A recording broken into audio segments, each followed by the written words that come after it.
Hello and welcome to this conversation around navigating lockdown. Last year, when we went through the original pandemic, we did a series of webinars to support our community, and so we've decided to do that again this time and update our material. Now, I would like to start this session by acknowledging the traditional custodians of the land from which I'm coming from today, which is the Wiradjuri people's land.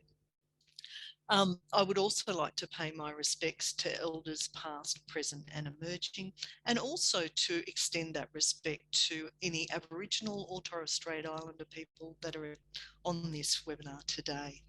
So welcome, and feel free at any time to ask questions. You can use the chat box or even unmute yourself. Now, what are we going to be covering in our conversation today? Well, we're going to look at why many of us are feeling a bit blah, or maybe a lot blah even. And also, what are some simple things we can do that can help us feel a little bit better? And I'd like to start this particular thing with saying that Robin Sharma used to share a quote, which I use all the time, which is, with better awareness comes better choices. And with better choices, we get better results. So part of this particular conversation is really helping to raise awareness around, why are we all feeling a bit so what are the causes of that? And then what are some simple things we can do that can help bring us back some of that vibrancy that we have had in the past that maybe we've not got as much of in the moment. So the first bit is, we're all feeling a bit and so I'd like for you to reflect, and you don't necessarily need to share this with me. It's really just for your own internal awareness. On a scale of 1 to 10, how do you feel at the moment? 1 being really not great, and 10 being amazing. Where do you actually sit at the moment? And as I said, you don't need to share. It's really just to raise your awareness. So if it's somewhat lower than you normally would hope, then you're no different to a lot of people at the moment, including myself. So I've had days in the last couple of weeks where I felt ugh. And what I've known is that that's my body saying to me, pay attention, come and do some stuff that is looking after yourself, rather than just soldiering on through.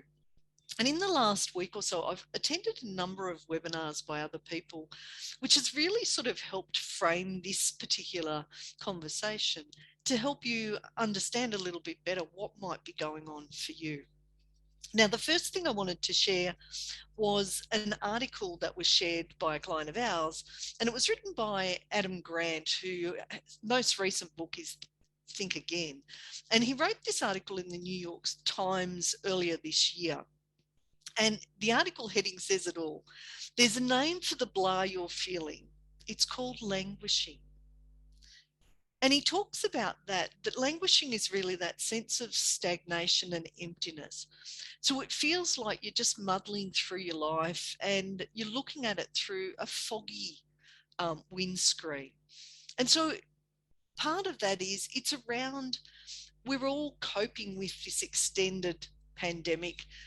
A lot of us are going through lockdowns again. And, just when you think life's going back to normal, it goes back to lockdowns again.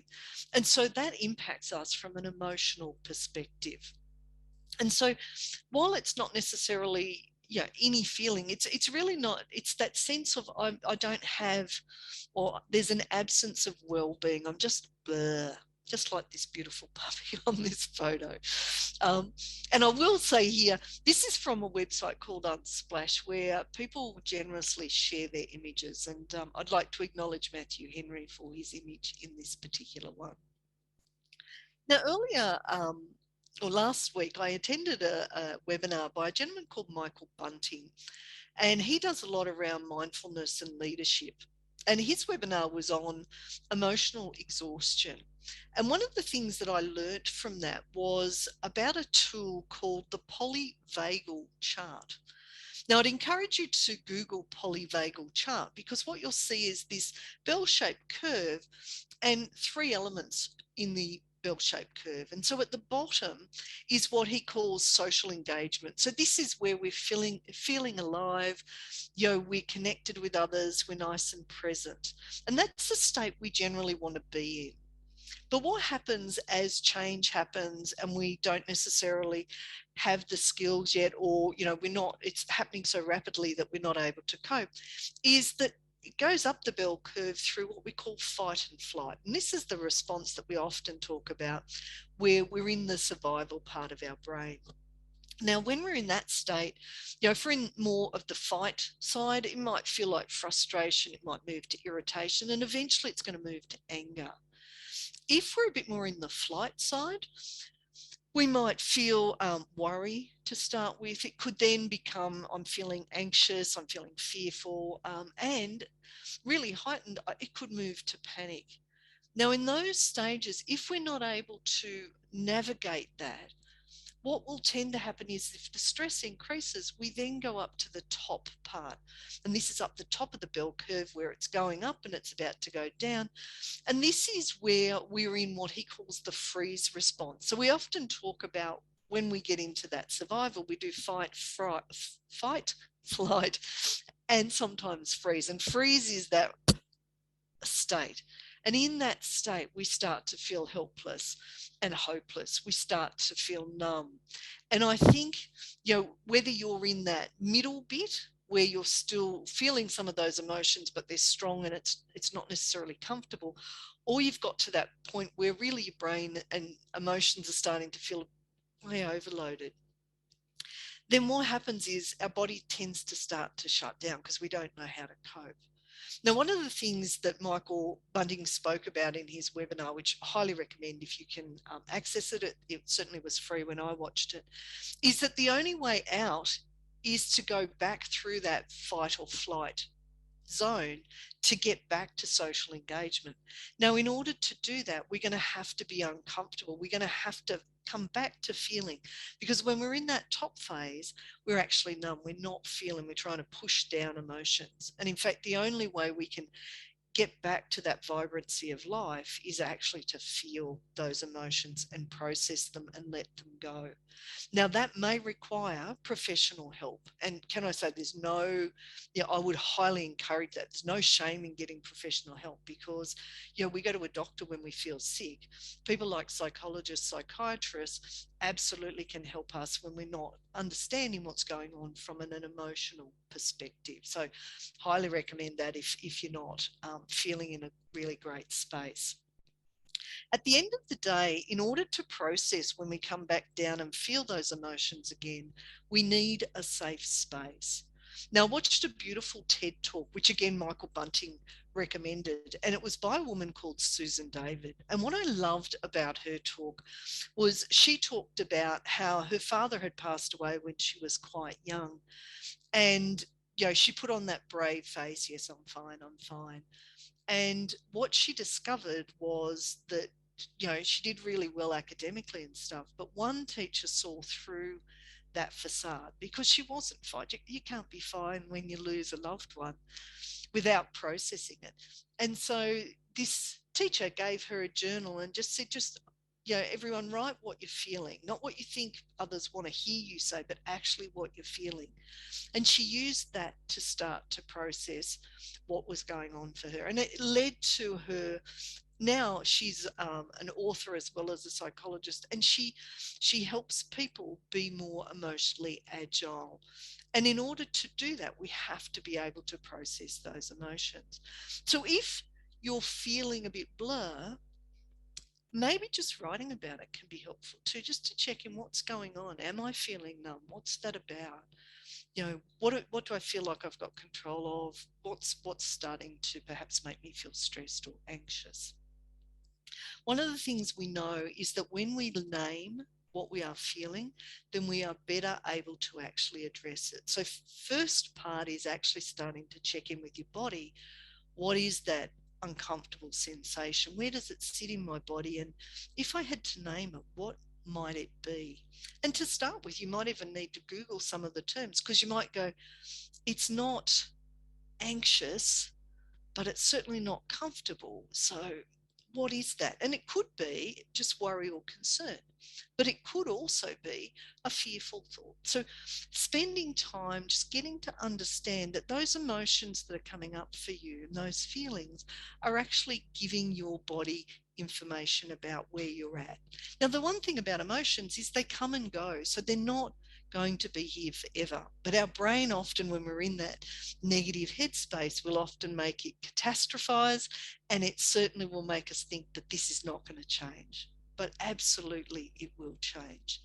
And part of it is just sitting in it and learning what is my body and my emotions trying to share with me. So Michael Bunting's Emotional Exhaustion, fabulous. And we'll also share a link to Adam Grant's New York Times article about languishing as well, because it has some fabulous tips. Yeah, definitely about that blur. And it's okay. One of the other things that Michael spoke about was that we often feel like we have to hide our emotions at work. So when someone says, "How are you?" you go, "Oh, yeah, I'm fine, I'm great."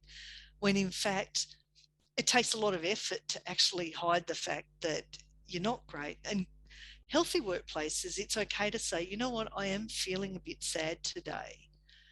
And being okay with sitting with that, and people not judging that, not trying to fix it, but just allow you to sit in that safe space to be able to process through it. And again, remember, when you feel really stuck, absolutely seek professional help. So one of the things, with better awareness, so how am I feeling, then you can make better choices. And this is what Robin Sharma talks about. So I'd love for you to share in the chat box some of the things you're doing that are working for you in terms of making you feel just a little bit better. And I'll give you a minute. I'm just going to have a drink while you.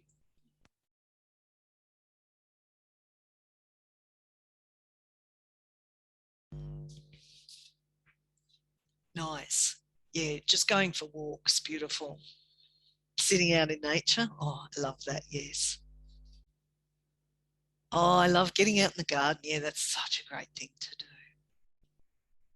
Oh, yes, connecting with loved ones. Yeah, it makes such a difference. So knowing that there are so many things that can help us feel just a little bit better. So let's talk about some of those. So going over what we were discussing on the slide with the puppy dog, it is really important that you don't deny those feelings that don't feel so good for you. So just notice what you are feeling, and actually being able to label it allows you to at least sit with that feeling and think about what is your body trying to convey to you. And, if you need to cry, you need to have a bit of a yell or punch a pillow, all of those are okay to help that emotion start to move through you for you to be able to let it go. Now, I also attended a fabulous free webinar this week by Lifeline Canberra, and I found this through a friend of mine on LinkedIn. So Lifeline Canberra, if you're interested in this one, absolutely suggest you connect with them on LinkedIn. And it was the art and practices of self-compassion and reflection. And they talked about self-compassion is really about how we think about ourselves. So it's regarding ourselves compassionately. And they talk about it has three elements. So those three elements are self-kindness, common humanity, so recognizing that we are human, and practicing mindfulness, so actually being present in our body. And one of the things I got about this is that it's really examining our thoughts. So again, coming back to the Susan David talk, the journaling, to be able to work out, well, what is it I'm thinking? And are those thoughts compassionate, or are they the thoughts we think that we would never say to our worst enemy, but we tend to say to ourselves? So at the moment, not being judgmental of yourself, actually just being compassionate and kind to yourself, knowing that you are human, and making sure that you are mindful so that you come back into your body and just be present. So it's about our thinking. Practicing self-care is more about what we do for ourselves. And we talk a lot in webinars and workshops about how do you know if your resilience is pretty low. The first thing most people say to me is, Danette, everybody is, pardon my language, pissing me off. I want to throw my phone. I want to find a deserted island and just not see anyone for a while. And at that stage, I know that person's been super generous to others, but they've forgotten to look after themselves. And this is where self-care is so important. So, people who are talking about gardening, going for walks in nature, they're all forms of beautiful self-care. And in order to serve others, we first need to look after ourselves. So examine whether you've given up some of the things that make you feel good in order to help others. And if you're feeling a bit bring some of that self-care back, because it is a way that we fuel ourselves and allows us to serve our others. When we don't do it, eventually we run out of steam. And we'll talk about a couple of examples of self-care in a minute. Another one that we know is super, super important for us, particularly in this time where we might be physically isolated because of lockdowns, is that we need to reach out and connect with others. Connection is a fundamental part of our brain feeling safe. And so the more you feel isolated, the more you're going to go into that survival part of your brain. So just reaching out, checking in on others, just having chats with friends is so important. In fact, this morning I spent nearly 45 minutes chatting to a dear friend. And what I loved about that conversation is we didn't try to be happy. We actually were sharing what was really going on. And that made it for a much richer connection and a much richer conversation. The other thing that I think we lose as we start to feel a bit more blah is our sense of curiosity, because our brain goes to the fear base. It tends to focus on the negative. And so to bring us back to that beautiful, open, joyful sense of life is to act like a child, which is to be curious. Kids, will stick their noses in flowers. They'll put stuff in their mouth to taste, to see what it's like. They'll touch things. And all of that is curiosity, because they're learning. And so we tend to become more rigid as we get emotionally. So what we want to do is open that up by trying new things. So it might be, listening to new music, for argument's sake. There's a whole stack of things we could do to just move ourselves a little bit outside our comfort zone in a way that makes us more feeling happy, etc. Some other things, and I would say that often won't be doing stuff that is mind numbing. So if you're watching TV in the background, or you've got, you're scrolling through your social feed and you're not really present and enjoying it, it's just something that happens, that's not great. But what we do know is that if you can find something where you just lose a little bit of sense of time because you're just fully in the moment, that's really good for you. The other thing is, as we start to move towards, say it's languishing, or that fight and flight, or even the freeze response, we tend to get way more distracted, which is why we feel more foggy brained. So finding little things that you can do where you can concentrate, focus for a tiny amount of time and get a sense of a win. So it could be doing a small crossword puzzle, for argument's sake. It could be writing a note about something, or sending a short letter. All of those can just help us go, tick, I feel good about something, I've completed something. The other thing that I'd say, and this comes to the self-care, in fact, all of this, is remember that we are a human being, not a human doing. And in fact, a lot of the information we take in, we're not really mindful of because we're so busy doing. I think these times are really a recall to come back to that human being. And one of the easy ways to do that is to start to notice what's going on from the 5 senses that we have. So our sight, our sound, our sense of touch, smell, and taste. And thinking about what are some little things I could bring in that really could just spark that light in me again. So for example, in terms of your sense of sight, colour is really important. So we know that the colour yellow is such a beautiful colour, because what it does is it brightens the day like the sun brightens our day. One of our neighbours recently bought me some daffodils from their garden, and instantaneously felt better just by looking at these two beautiful bright yellow daffodils. So that's sight. We also know that the colour green signals to our brain abundance, and it's why at the moment, if you're anywhere like where I am, it's beautiful and green. So getting outside or looking at a picture that's got lots of greenery can help soothe our brain, because abundance means safety. The other one is the colour blue. Blue calms us because it reminds us of the sky and the ocean. And so, again, it's a beautiful way of soothing us and calming our senses.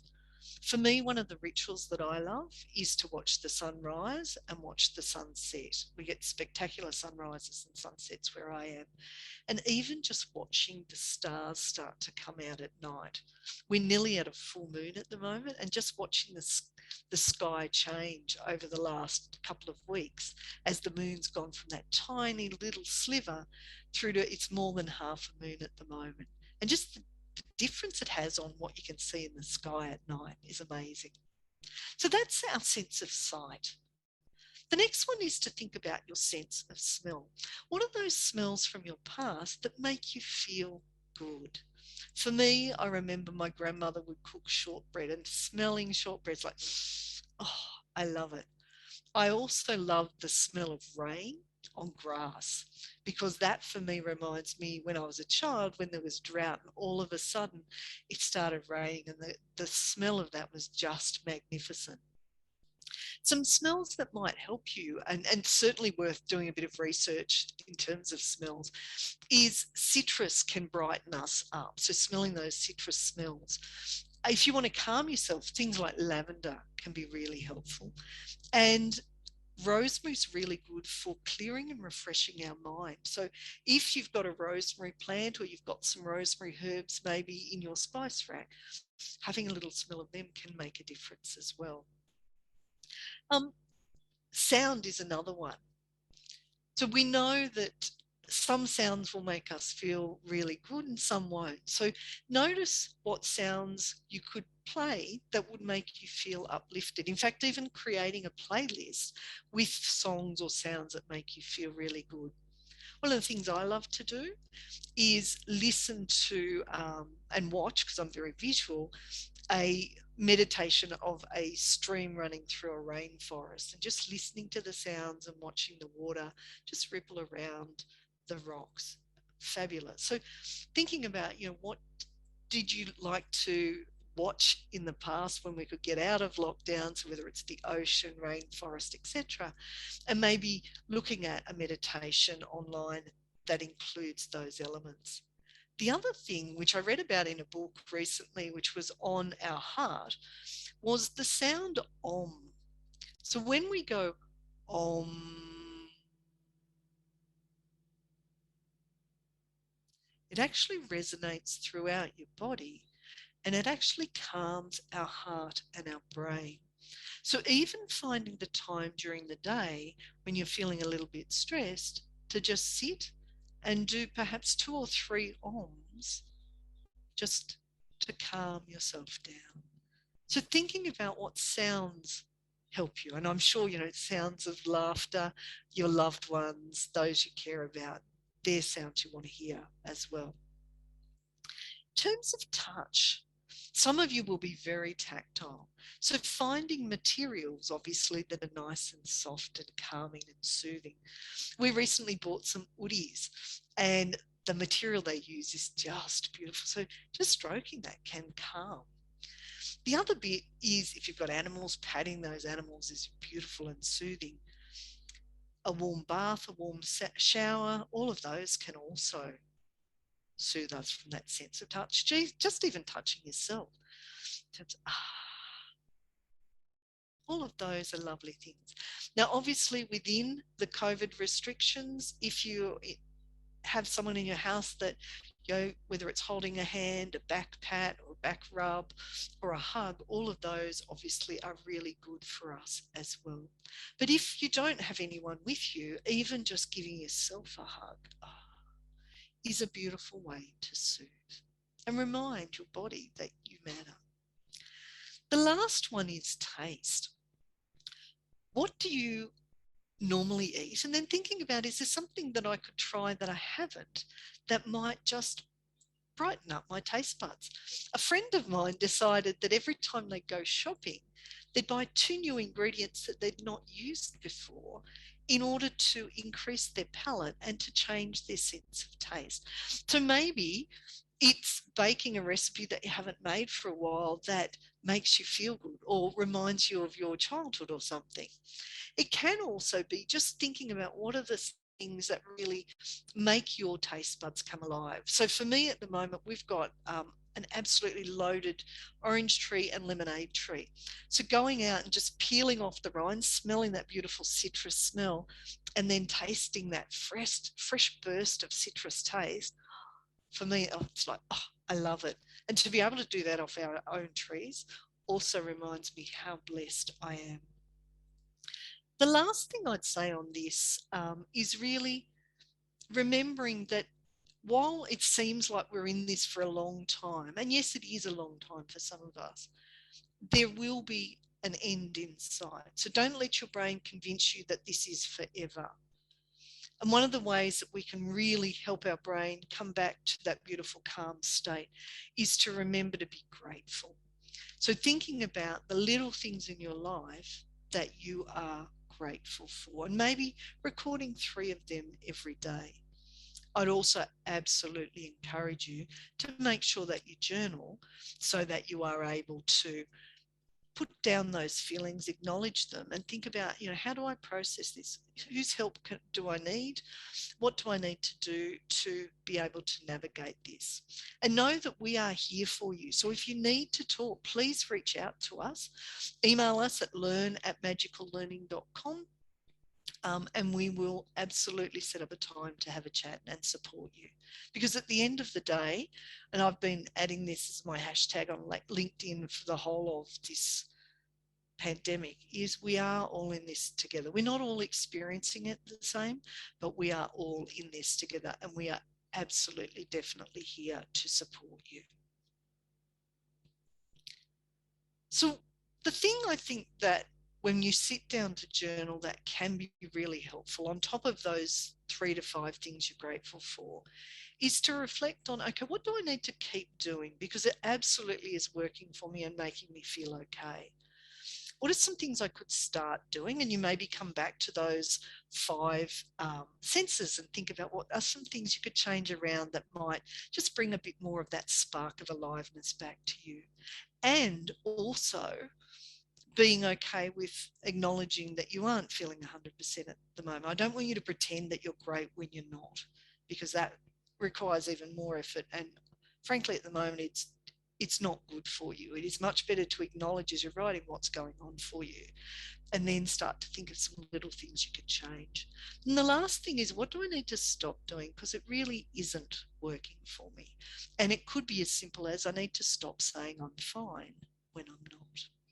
So those for me are some really helpful questions that when you reflect on them on a regular basis, help you to first become aware. Then, as Robin says, make better choices, and with better choices, get better results. So let's just check and see, is there any questions?